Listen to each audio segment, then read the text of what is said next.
Hi guys, and welcome back to an important video, because we're going to talk about, yeah, you guessed it, Oliver Glasner, or as Rich would call him, OG. He's still calling him OG, Rich? He's still our OG. He's still OG. Guys, this is one of my closest mates in the YouTube world, so make sure you go check his channel out. I love calling them Eagle-Eyed Cherry. It reminds me of the good old days. Are you old enough for Eagle-Eyed Cherry? You can all call us Eagle-Eyed Champions now if you want. Oh, we start. We start. No, seriously, you're old enough for Eagle-Eyed Cherry? Can you just get over the show? All right, sorry. Anyway, subscribe. Go check out Rich's channel, right? He's not like bloody D. Me and Rich, actually, me and D do get on. Leave my boy D alone. I love D, man. Me and D get on so well. Anyway, what I thought I'd do is get Rich on so we can talk about a Palace perspective of Glasner. And Rich, he's always been level-headed on these subjects. Even when the whole El Casio stuff was going on last season, me and Rich were having level-headed conversations, more so on Rich's side than mine, but he was keeping me in check. So I just want to kind of go and talk about how it was for Palace under Glasner. But before we do all that, what are you saying, Rich? You good, bro? I'm great. I'm doing great. You played any more electronic shuffle, man? No, I got cheated. Like, I played about 10 games less than everyone else. I'm thinking, wait, why have I not had a goal for so long? And you kept complaining to me, man. You're like, look, it's not me again. It's not me. Anyway, no one knows what we're talking about. But we had a night out with the boys a couple of weeks ago. It's a quality night. So anyway, I forgot what we were doing it. Oh, this is a great video. I'm just thinking of Lawless and how he over celebrated, but just like the relegation running. Oh god, that's a low blow. My bad. I'm not even gonna edit this because I don't know. This feels more natural. Do you guys like these little bits that mean nothing? So let us know in the comments. Anyway, Rich, I'm very hyped up about Glasner, and I'm not doing a whole Forest Palace thing because I like Palace, right? I got no beef. I just like poking at D every now and again. Pause. But I just want to get an understanding of, let's start with when Glasner came in, because I remember at the time you were really depressed, bro. You had Roy Hodgson in. We were doing Beat the Drop. That was first season of Beat the Drop. Big up to Beat the Drop OGs. And you were just depressed to the point where all you was doing was eating popcorn, right? And then Glasner comes in, and what happened? Because he kicked off. Well, you tell us. How was it when he first came in, and what were those initial changes you saw of him? Yeah, I mean, just starting off with the whole Hodgson situation, I think the final nail in the coffin was the defeat at Brighton, in which we got battered. Let's be honest, ended up 4-1. But I think it wasn't even the defeat that got people mad. It's the fact that he put on Michael Olise, who was just returning from an injury, and then he pulled his hamstring, and that was it. Held that against him. Lost it. You know? You've held that against him for years now, haven't you? I forgot about that. Yeah, because we knew how important Olise was for us, and he obviously he's come back from a very serious injury against Luton, Achilles, and all of that stuff. We had to take our time with him. I don't know what Hodgson's doing, putting him on 3-0 down. Like, we've lost. Leave it. You know what I mean? And then he got injured again. Glasner comes in, and immediately we've got a formation change. That's the first thing. You know, so we're now thinking as fans. Sorry, Rich, what were you playing under Hodgson? I can't remember. Was it 4-2-3-1? 4-2-3-1.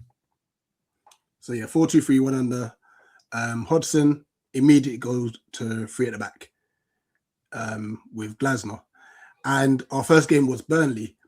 Now, you could say it's Burnley, which is a reasonable thing to critique, just to say, oh, it's just them. But there was a dramatic shift in how we played. You know, we were a lot more aggressive. We were a lot more positive, you know. And funny enough, one of our presses, what led to our opening goal, it led to them making a mistake, you know. And it's not something that we would see in the Hodgson. Under Hodgson, we're just sitting deep and just, if we can counter, we can. If we can't, just don't lose, sort of factor. You know, so and then we went on a really decent run, you know, really, really good run, which kind of ended up, I think we finished 12th. Shut up, man. You always finished 12th. How do you 10th? Now we finished 10th for the next season. We had finished 12th, but we were I think 16th. Yeah, before he came in. You know, you were deep in that relegation battle. It was a big problem. So he made an immediate impact, and then obviously all that good work that he did got undone in the summer because we didn't. Yeah, I want to come on to that. But like, let me ask you, in that period, because he did have an instant impact. Yeah. Was it just a formation change that created the instant impact, or was there any other elements to it? Like, were you seeing different styles within his playing philosophies? Yeah, we saw a lot of changes because obviously we're not used to 3-4-2-1. It's not something we've ever. I mean, I think Frank de Boer tried to do 3-4-3, and he sacked 2 days he was there. Yeah, he sacked it off after like one game, sort of thing. Cause I think we got hammered 4-0, I believe. You know, so I just think he just drilled into the players that listen, you lot are good players, you know, and this is him telling the likes of like Nathaniel Klein and stuff like that. They're good players. You know, he drilled that in, and he's drilled in a philosophy, and he said, listen, we're going to stick with it. And literally from that moment on, it's like we felt untouchable, you know, and when it comes to the playing style, I've already spoken about us pressing at times, but sometimes it was clever. The counter press will be, all right, cool. You know what? Let them have the ball to a certain point, you know, and then set up little pressing triggers, you know, and then we can get the ball from there. But the one thing he did implement, which we really, really appreciated, is get the ball from back to front as quickly as possible. You know, none of this sideways passing business. Yeah. It's like, boom, get it forward. Let's go. Get it forward. And are you talking long balls or just aggressive forward passes, or a mix of both? A mix of both, but mainly aggressive forward passing. The long balls were, if we had to go long to our centre forward, we're hoping that our two inside hands, like obviously, were narrow. So you had like a very, very narrow triangle. So at least there's options to pop it off to. But mainly, it's hitting the fullbacks. You know, so all of a sudden, a 3-4-2-1, effectively attacking is 5 and 5. Yeah, you know. Yeah. So you've got Munoz. So you got your centre forward, you got your 2-10s, and then you got your. Who was up front at the time? Was it Mateta, but he'd been rubbish, or was it? Yeah, so there was a mix of Mateta and Edouard, but Mateta was the starting striker. Then on the wings, because obviously Elise was injured, we had Jordan Ayew and Ezra playing the 10s. Yeah, this is what he had to deal with, you know. In the middle of the park, you'd have Wharton and Hughes. Decore got injured as well, so we were missing him. Munoz right wing back, Mitchell left wing back, and then it was a bit. I think Lerma had to fill in at centre back because we had Chris Richards makeshifting. Yeah, Chris Richards, Lerma. Did you have Lacroix at that stage? I can't remember. No, because Lacroix signed the following season. Oh, Gay. Yeah, there you go, Mark. That stuff. So it was quite makeshift. But like I said, he made it work. Like Jefferson Lerma, it's as if he was playing there for years, you know. So and the key thing with regards to that 5 going forward is, let's just say if it went a diagonal straight to Munoz, who literally might as well be a striker at this point. He's now demanding that Mitchell makes the third person in the box. So you'd have your if it's coming from the right hand side, he'll have the centre forward, he'll have the right-sided 10, make a near post run, centre forward in the middle of the box, and left wing back at the back post, which kept the left-sided 10 edge of the box. Right. Yep. So effectively, the aim of our attacking, can we get 4 bodies in and around the box? Because normally when you have the 2 6s behind it. Yeah. That's what you would call it, yeah. Normally when you have a counter attack and stuff, and the critique that a lot of teams have is when you cross the ball in, there's 1 person in the box. Yeah, which is a Forest problem, big time. Yeah. Right. He aims to have 4. Okay. You know, and then obviously if there are anything that drops back, you've got that singular 10 that's taking up the edge of the box, or one of the 2 midfielders. Yeah. That can do so as well. Now the reason why it worked and it wasn't too much of a hindrance is because we had the extra centre back. Yeah. And that was where it was key for the centre backs. If there was a breakage in play, they're just filling in like that. And then what Wharton will do, and Kamada to an extent, but also Wharton, he will tuck in, not to be a centre back, but just to screen. Just to screen, because obviously, if there's going to be any danger, it's going to be directly through the spine of a team. Would he hold 2 at the back or 3 at the back? Would he like do 2 and then have a floater as the third set? If you were on the front foot, I'm saying here, Right. would he have So, 2 anchors and then 1 floater? Would he go 3 anchors? So what he would do is, the key to it was the central centre back. Yeah. He had to hold his position.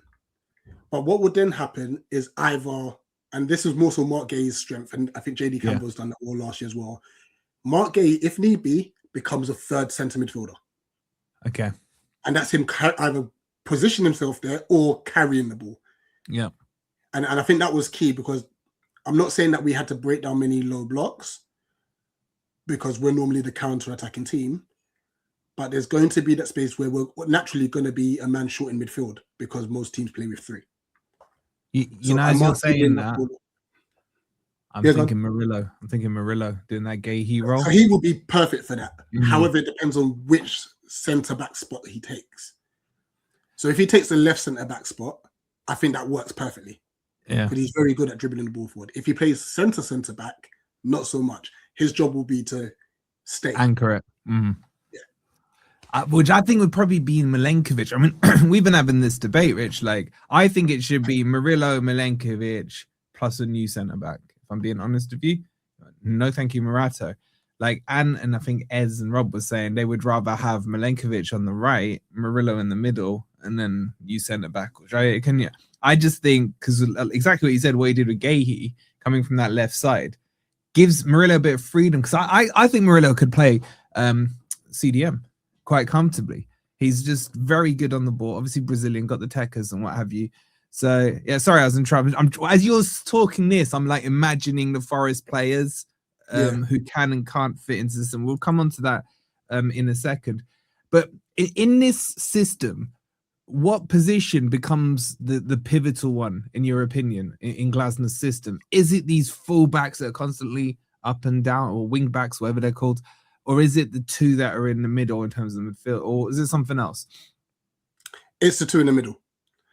It's the 2 in the middle. And the reason why they're so key is you can't actually have defensive midfielders.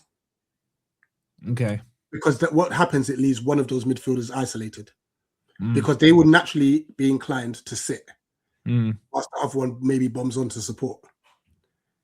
Where it worked so well with Wharton and Kamada, as opposed to a Hughes and a Wharton or a Hughes and a Lerma. Hughes and Lerma will sit. Wharton's then picking up the ball from deep anyway, and then having to play the ball forward and support. Yeah. But with Kamada, Wharton can pick the ball from deep, and Kamada's already in the 8 space. You know, or they can just do that switch. Yeah, double pivot it. Yeah. I think you need dynamic midfielders, one that can pass and one that can dribble. You know, is pressing any part of their role in that, or is that more for the front kind of 3 or 4? So again, is what? Pressing. Do those 2 need to be pressers, or are they more kind of generals of the kind of heartbeat of the team? It's more so the heartbeat. It doesn't mean that they cannot press, you know, but I think it will be smart strategic pressing. And that's what Glasner will do. He will work out, like, you'll see a lot of Glasner games.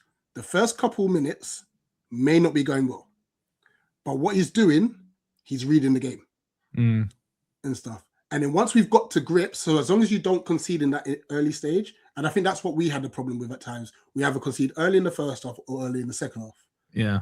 You know, once he's got to grips with it, all of a sudden we're competing, you know.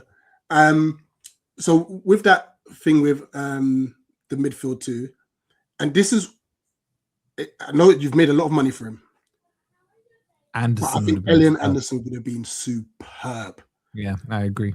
For this formation. It's the Wharton of your system. Yeah. Yeah. Well, no, actually, in fact, he'll be the commander because he's the runner. Yeah. He runs with the ball. Yeah. You know, and then let's just say if you, hypothetically speaking, you then wanted a Murillo to be a DM, he could be the passer. You know, the range of passing and stuff. I think a Sangare will struggle. I agree. Because he just doesn't have that. The energy and the pace. Yeah.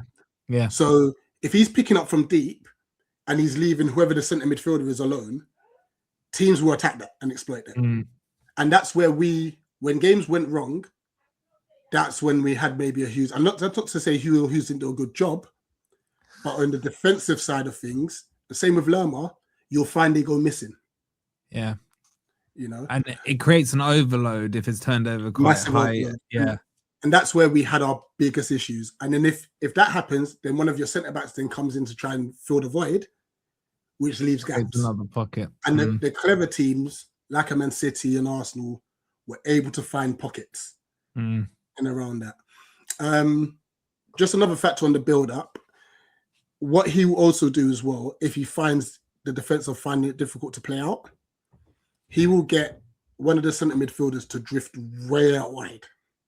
So they then effectively become a left back and then push the wing back forward. So, for example, with Munoz, we could trust him with the ball, passing and moving and so on and so forth. But with Tyrick Mitchell, he's not as comfortable.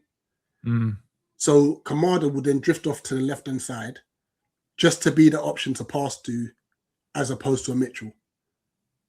It keeps Mitchell high, but he can trust, Kamada can take on the player, pass it in, and we can still progress that way. Yeah. And stuff. So I think that's, like I said, you don't want that being a Sangare. Yeah. And stuff. I haven't seen much of Dominguez, so I couldn't tell. Dominguez is energetic, strong presser. Like, he came with the title King of the Press, like from when he was in Italy. In the final third, not that as effective, I would say. He's like a terrier. Do you know what I mean? Like in the middle of the pitch, he's fantastic. Yeah. Does he? And what's his distribution like? It's okay. It's not Anderson, and it's a shame. Like, Anderson couldn't give us one more year, because I agree, this is a match made in heaven for Anderson, this kind of style manager. I think we are going to have to look at one or two central midfielders, another centre back. I want to ask you about Chris Wood, because I don't know if he'll fit into Glasner's system. Like, if we take it to the front line, was it the duty of the front three, the 210s and the striker, to be pressing, or what was the general setup on there? Did they need to have a lot of energy in what they were doing? Yeah, so it's very fluid, you know. So with Mateta, there wasn't an expectancy for him to press all the time. It's about knowing when to do so, you know. So it could be a case where, like, against a team, identify the weaker of the two passes in the back line, and then just set, like I said, little traps here and stuff. So it might not be a full press. I think the difference between Mateta and Strand Larsen does that press really well. Yeah. But then Mateta does all the other bits better. You know? It's a balance, So for a Chris Wood,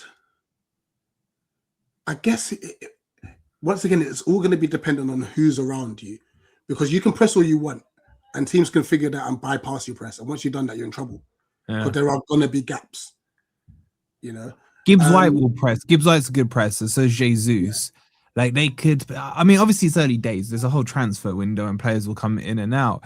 Like, those two are really good pressers. The one who I think is actually a decent presser, I just don't rate him as a finisher, is Taiwo Awoniyi.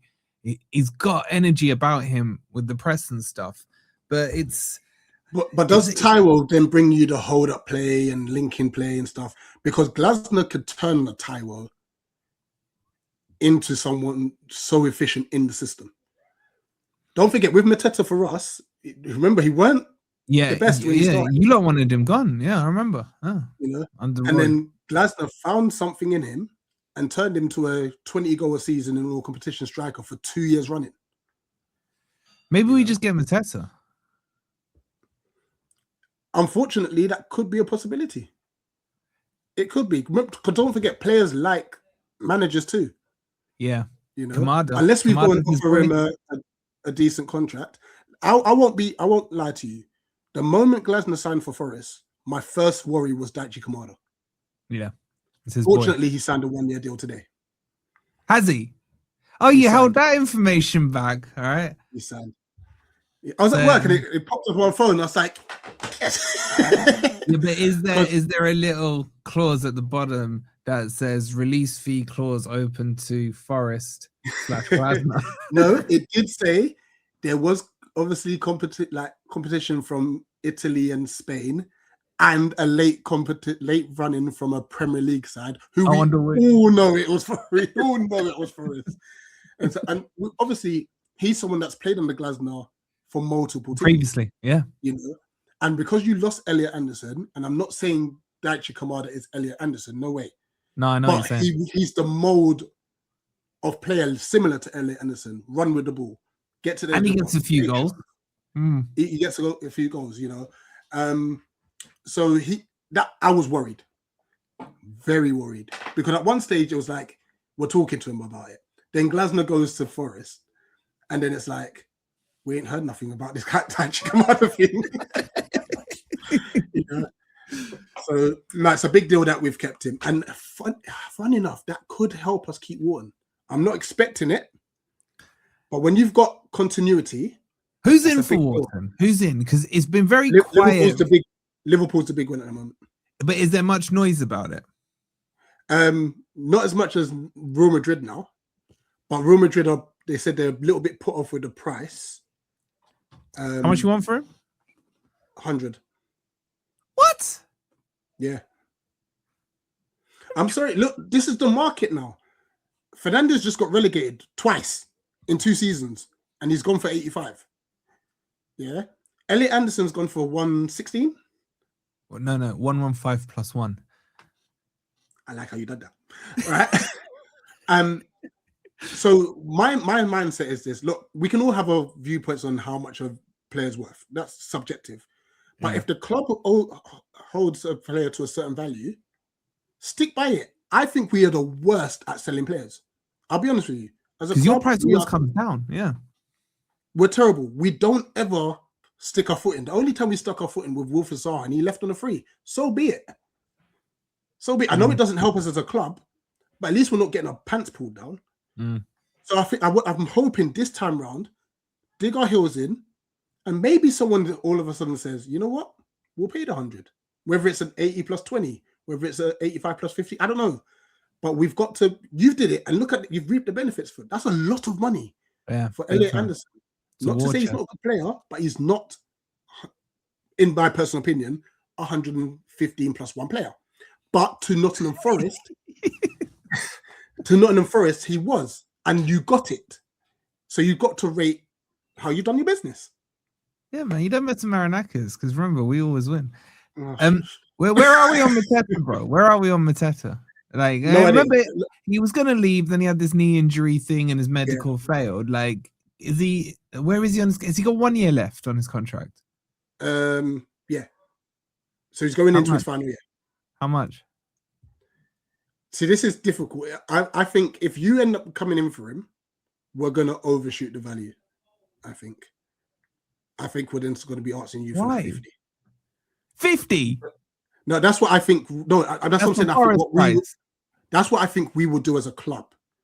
I think, because remember, he was going to go for 35 in January. Yeah, I was going to say, how much was it? 35? 35, yeah. Okay. But I think because it's you, I think Parish is going to be like 50. Not you personally, but Forest. No, probably as well, yeah. And the fact that it's Glasner with Forest, he will probably bump up the price. Once again, it might just be a case where we say, listen, JP, we got Europa League football. We'll use you for the year, and you can go on a free. We don't know. Once again, bad financial business sense, but for a playing sense, I wouldn't be mad at it. You can take it to here. You can talk to Ant about that. That's Ant's point, man. Yeah, Brennan Johnson, send him back to him. Hey, I remember we were talking about Jono when you signed, and you were saying to me, like, because I said to you, I don't think he fits Glasner's system. No. And you were saying you were buying him because you knew Glasner was going, kind of thing. Yeah. Post Glasner. I need to get a manager who plays the same system. Poor Jono, man. He's just been chucked around. He's screwed. He's screwed. Oh god! But I just want to talk about how it ended with Glasner. It was a long ending, right? So it was around. Was it October time where he started doing his thing? Like December. Was it December? That was. It was around the Gahey stuff, wasn't it? That was starting. Yeah. So December, our form started to dip because like I said, we started to really juggle. I think we had 3 games a week consistently. Now we're pretty much playing every 3 days. And so just before that, you'd gone on a disgusting streak, hadn't you? We were doing so well. We had just beaten Fulham and went up to 4th in the table. I remember. That's the time we met up around Christmas, weren't we? We were trying to figure out, where you'd end up. And I remember that night. Yeah, you'd gone on a silly streak, man. How many games was it? I can't remember. So we went on a 19-game unbeaten streak, and then we had lost against Everton, as we always do. And then we had a bit of a wobble, then we picked it back up. But then after the Fulham game, it was like I said, every couple of days was a game. It was battle. And then it just went down. And that's where Glasner erupted the first time, because he was like, this wouldn't have happened had we done the business we needed to do in the summer. You know? And then obviously you hear the news of, oh, well, Mark Gay is going to be sold to Man City. So Glasner wanted to use him for Sunderland and then said, go with your blessing. But Parish had sold him. And then Mark said, I don't want to risk the move, jeopardizing, I'm not playing. Yeah. And that was it. Absolutely erupted and stuff. And I think a lot of the fan base were on his side with it because they knew, like, we don't back him. We play like we're skint, this and other issues. But then he then said the fans need to be humble. And I think that was it. Fans went mad. Get him out the club. Like, literally, I think that was the tipping point for fans, you know, because I would like to say that we are a humble fan base. We know where we've come from. We've survived 2 administrations, you know. So for you to say that to us, like Little Old Palace, like we're just a nice family club, you know. For you to say that we were like, but you're in Sainsbury's, bro. Absolutely, which might be getting knocked down. But we're thinking you're taking the mick. Don't be saying that about our fans and stuff. But Parish stuck with him, and credit to Parish for doing so. And then he did back him. But did you see that at the time as credit to Parish, or did you feel like the club just didn't know what they were doing? Because outsider looking in, it almost felt to me like Glasner was saying, sack me, I dare you. Yeah. He was trying to do anything to sack him. He wanted the sack. He wanted the payout. But you know Parish with money. He didn't want to give him the payout. You know, and I think what helped us keep him was the rumors that he was talking to you. How true those rumors were? They are true. They are true. But that when that came out, now it became a whoa, this is now personal. You know, and I think Parish then said, this ain't happening. Not now. No way. So obviously, now that his contract had ended, there's nothing we can do, or anyone can do. But at the time, it was like, not Forest. You know. It's like, I don't know why there's this right. Oh, I know why there's this rivalry. I don't mind. I don't mind Palace. You know, I tweeted it out and I said, look, he's gone now. He's done unbelievable things for us in that 13-month span. Like, no one can take that away from us. Yes, people can question the credibility of the cup competitions, like the tournaments and the trophies. To us, it's 3 trophies. I don't care what anyone says. Because you lot were laughing at us. No, sorry, behave yourself, because your club even posted the trophies. So please. They didn't post what club it was, though. It was just an English one. I'm glad they posted the trophies because it must be credible. You get your credibility from an endorsement from my club. I hear it. I get it. Because what it is that a lot of teams tend to say that the Conference League is a Mickey Mouse Cup and the Community Shield don't mean nothing. For your club, you validated how much we've been feeling. So thank you. At least we've got you on our side. Wait, I'm not discrediting it. I'm just saying it's 2 trophies and a shield, bro. I'm just saying it. To me, it's not 3 trophies. So, yeah, we're splitting hairs. Let me wrap up with this final question. Guys, make sure you're following Rich and the boys over on Eagle. I can't believe he doesn't know who Eagle Eye Cherry is, man. I've been running that joke for you for ages. Man. Yeah, I actually don't know. That's all right. You never heard the song Save Tonight, Fight the Break of Dawn? No. You're too young, Rich. You're too young. I think so. I want to know when we play you. I can't remember when we're playing each other. At Selhurst, I think. Is that Selhurst Park? Yeah, October 10th, Selhurst Park. Will you guys be given your greatest manager of all time a standing ovation as he enters back in? I think the majority will. Yeah, will you? I generally think the majority will. Yeah, well, I've got no issues with him. D said he won't. I can understand why people feel that way. But for me, look, he's just, like I said, he's just won us 3 trophies or 2 trophies in the chair. But like, Like, I don't have an issue. Look, he was out of contract with us. Yeah. You know, the reason he didn't sign a new contract is how we dealt with things. Parish didn't back him when he wanted backing and stuff. Yeah. To him, he felt like there was no ambition. Granted, I would have liked for him to just say, give us one more year to just go in the Europa League with us. I think that would have been good.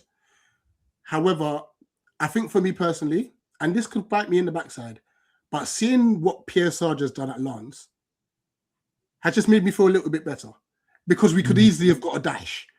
You know what I mean? Or a Frank Lampard or something like that. We didn't. We went ambitious. Gareth Southgate. You know what I mean? Like, I've told you how many times how I'm scared that he'll be our manager, you know? And he didn't go for it. We've gone for a Pierre Sarge who actually took PSG like all the way in Ligue 1, which is no mean feat, and won the French Cup. Now, I'm not saying that he's going to repeat that feat at us, but at least that's a signal of intent. You know? But are you worried about next year? I think I'm going to say the same thing I said with the Conference League. And to be fair, the Europa League's harder as well. And you should know how difficult the competition is. It ain't much. I'll be honest, it's not much harder. Just avoid an English club. But I think there's some decent teams in the Europa They're all, League. bro, they're all crap. When we played Porto, they were like undefeated in 28 games and we slapped them with Sean Dyche. Was it Sean Dyche? I think it was Sean.